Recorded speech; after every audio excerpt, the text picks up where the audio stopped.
My father with his mother and the stepfather and his first wife. My father got married in Germany, I think, to also take out this person because then they divorced.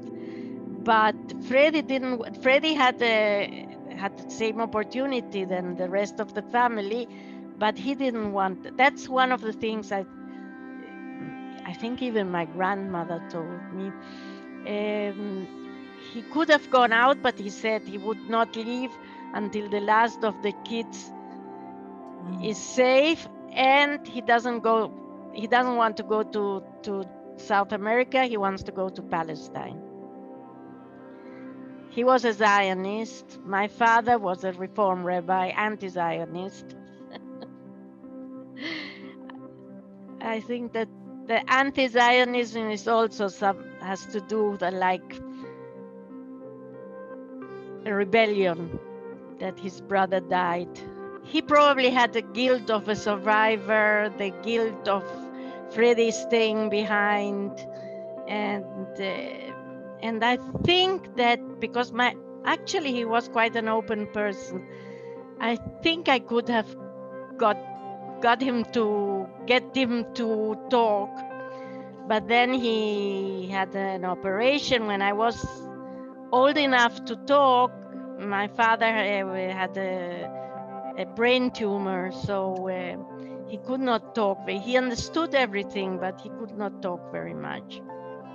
One of the things, of the very little things my father said, was that there were books, that Fredy appeared in books, and that he did very good things, very noble things. Actually, I knew my father had a brother who died in the Holocaust, but actually the first time he mentioned him, we were having lunch, my parents, my brother and I, and we were talking about homosexuality in general. And suddenly, out of the blue, he said, my brother was gay. And there he continued and said he is mentioned in books and he did very noble things. But that was all. We never talked about it again. When I was big enough to ask, I couldn't, because he wasn't able to answer. The first time I saw something about Fredy in the film was when I saw the film Shoah. A friend of mine, whom I told the story, who lived in the United States, told me, she wrote to me, listen, you must watch this movie because they talk about your uncle. Rubi contacted me. By that time, I was, let's say, researching for my own knowledge about Fredy, and Rubi came to me to say that he would like to interview me for the film. And I said that what I know is what I know from people like Rubi, not from my family. I knew very little. I started researching and talking to people, but only when I came to Israel. It was a very emotional interview, and she told me the family side of the story, about her grandmother, Fredy's mother, which this is something no one else could tell me about his childhood. And I think his childhood had a lot of influence about the man he became to be. I read books whenever I find a book where he's mentioned. I read them. I try to talk to the people who are still who remain. That's why, for instance, I'm very much in touch with Dita Kraus. She's one of the survivors, and her son keeps telling me that if it weren't for my uncle, he wouldn't be alive, because my uncle saved his mother. We went the day of the inauguration of the canteen called a Fredy Hirsch Forum. They had all the pupils and the parents, and they brought in the mayor from the region, not only from Aachen, a very nice woman. And the woman talked to the children and said, this person was double hero. He did what he did, and he also in those times was openly homosexual, and this should teach you a lesson to always accept everyone and to be open to everyone and to be yourselves. I know he has such a unique story, and one of the things I liked best about his story, because at the museum we're storytellers too, it's just obviously a different medium, but we love hearing stories of resistance, and people don't think of stories like Fredy's as resistance, but it's an amazing example of, or I should say several examples of unarmed resistance. The things that he did for the children, his relationships were examples of unarmed resistance. These personal stories are so important for people to hear. So I'm so happy to have seen the film and that you created it. The fact that this highlights a gay Jewish man, and as Erin was saying, the resistance and the accomplishments that he made in the time that he was faced with such adversity is really makes an unbelievable story that you brought to life.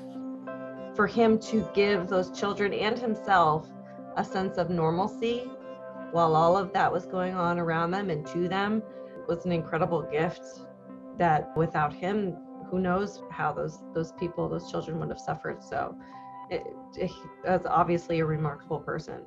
Absolutely. During the last week of May, early in the morning, our executive director, Elizabeth Gelman, called me to give me a heads up that over the middle of the night that our building someone had written in spray paint swastikas and wrote "The Jews are guilty" in huge, it took up the whole expanse of one of our walls outside facing one of our major streets here in downtown St. Petersburg. We know that there's obviously a huge rise in anti-Semitism worldwide, and in Florida, I think we have the most anti-Semitic events have happened recently, with a 40% rise in anti-Semitism here. So it just goes to show you how important our work is, how important films and stories like Fredy's is, because these personal stories we find are, in learning survivor testimony, are the best way to teach the lessons of the Holocaust, connecting one person with one survivor or one victim so that they can take those lessons in and hopefully make better choices and improve our communities instead of what we see going on.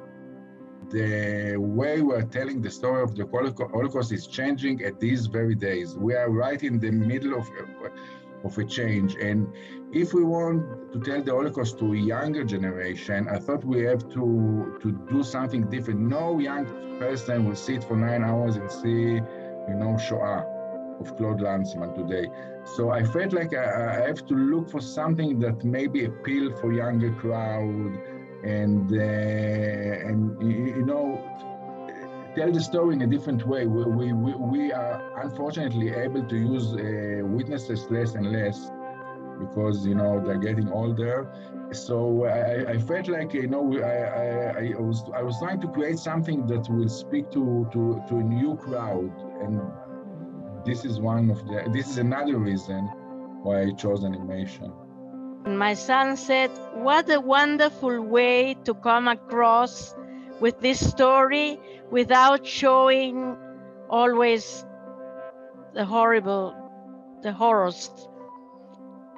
And so he understood what you felt. We hear when people think about the Holocaust, they think about the horrible pictures they've seen that came out after the war and what they see in textbooks, but they don't hear these individual stories. And it's during these listening to individual stories about children who did all the same things that kids do today, and they make connections between their lives. It wasn't this far, it wasn't that long ago. We are all very similar, and just making that personal connection can make all the difference.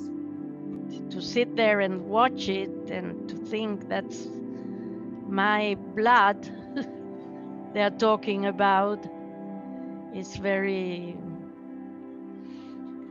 apart from the fact that I think the film is marvelous.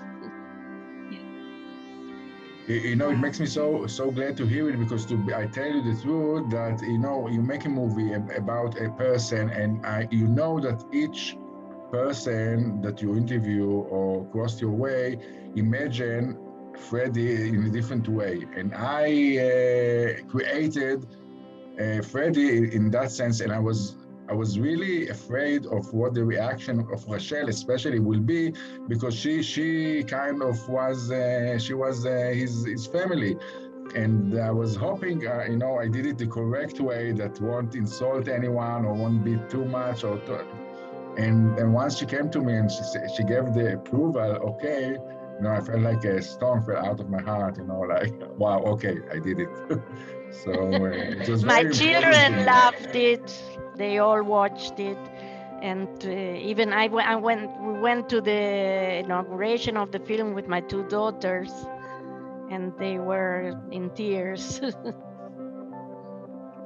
The message got to them.